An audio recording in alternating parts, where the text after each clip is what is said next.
काशी हिंदू विश्वविद्यालय के internal complaint committee के तत्वाधान में कार्यस्थल पर यौन उत्पीड़न पर एक दिवसीय संवेदीकरण एवं जागरूकता कार्यक्रम का हुआ आयोजन। कार्यक्रम में मुख्य अतिथि पद्मश्री कमलाकर त्रिपाठी मौजूद थे। प्रोफेसर अरुण कुमार सिंह, कुल सचिव DHU एवं प्रोफेसर श्वेता प्रसाद, प्रोफेसर कविता शाह, अरुण जगधारी, प्रोफेसर JP राय एवं सभागार में विभिन्न विशेषज्ञों ने भाग लिया। कार्यक्रम में विशेष रूप से यौन उत्पीड़न पर विशेष चर्चा की गई एवं समाज में लोगों को इसे रोकने के लिए कैसे जागरूक करें और महिलाओं को कैसे आत्मनिर्भर बनाएं, उसके लिए जागरूक किया गया। एक सेंसिटाइजेशन एंड अवेयरनेस प्रोग्राम है sexual harassment at work place पर, और ये इंटरनल कंप्लेंट्स कमेटी ने ऑर्गेनाइज़ किया है इस चीज़ को ध्यान में रखते हुए कि जो हमारे बीच में संवेदनशीलता, सतर्कता और एक कार्य क्षेत्र में जो एक सामंजस्य बैठा करके कार्य करना है, जिसमें किसी तरह का लैंगिक उत्पीड़न किसी महिला के साथ ना हो, उसको ध्यान में रखते हुए और क्या चीज़ें हमें ध्यान में रखनी चाहिए जिससे कि एक हम अच्छे सौहार्दपूर्ण वातावरण में काम कर सकें, इसको ध्यान में रखते हुए आज का ये अवेयरनेस प्रोग्राम ऑर्गेनाइज किया गया है। ये UGC guidelines and Vishakha guidelines के तहत है। सर, चीफ गेस्ट कौन थे आज के चीफ गेस्ट हमारे पद्मश्री प्रोफेसर कमलाकर त्रिपाठी जी थे, और साथ में हमारे स्पेशल गेस्ट काशी हिंदू विश्वविद्यालय के कुल सचिव प्रोफेसर अरुण कुमार सिंह जी। मैम, क्या कारण है कि अक्सर महिलाएं ही जो है इस तरह के जो है झेलना पड़ता है, इस तरह के जो लैंगिक भेदभाव?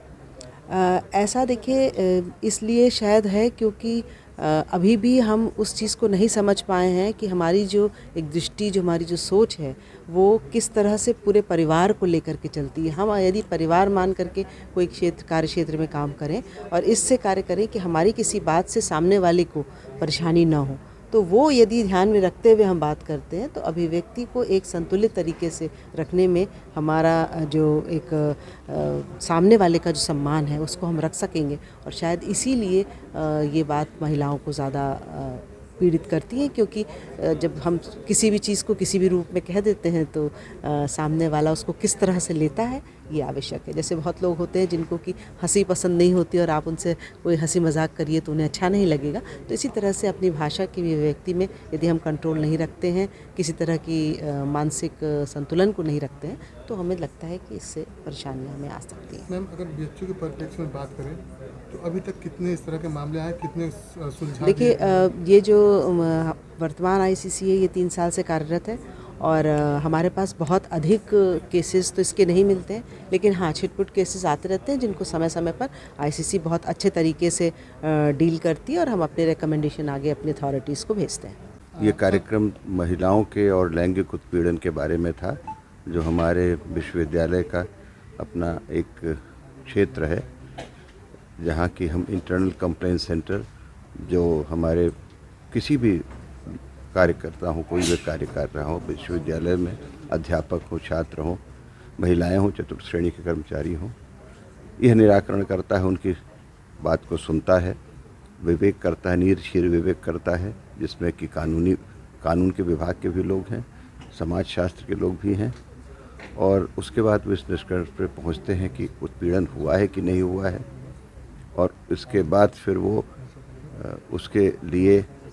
प्रयास करते हैं कि आपस में अगर कोई वैमनस्यता है जिसके कारण हुआ हो उसको दूर करते हैं, और यदि संभव होता है तो कार्यक्षेत्र अलग अलग कर लेते हैं ताकि भविष्य में ऐसी संभावनाएं ना हो। ऐसा भी क्षेत्र है कि जहां हम इसके बारे में लोगों को पहले बताते हैं, उनको उसके प्रति सेंसिटाइज करते हैं, और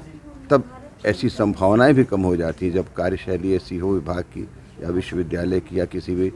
कार्यालय की, जहाँ पर कि भिन्न भिन्न के लोग अपने कार्य से संबंध रखें, भाव व्यक्त कर सकें, उनके संस्कार ठीक हो, उनकी भाषा ठीक हो, उनके परिवार का जो कार्यक्षेत्र है या उनके और मित्र हैं या उनके और जो सामाजिक कार्यक्षेत्र में लोग हैं, सबका भाव एक जैसा हो, तो फिर ऐसी संभावनाएं भी कम होंगी। और इस बारे में भी विचार विमर्श हुआ कि हम इस तरह के वर्क कल्चर डेवलप करें, कार्य संस्कृति इस तरह की हमारी हो कि इस तरह के विचार में कभी वैमनस्यता हमारे आवे ना, और परिवार की तरह सब लोग रहें, ये हमारा उद्देश्य है। Bureau report, nimbus news live UP।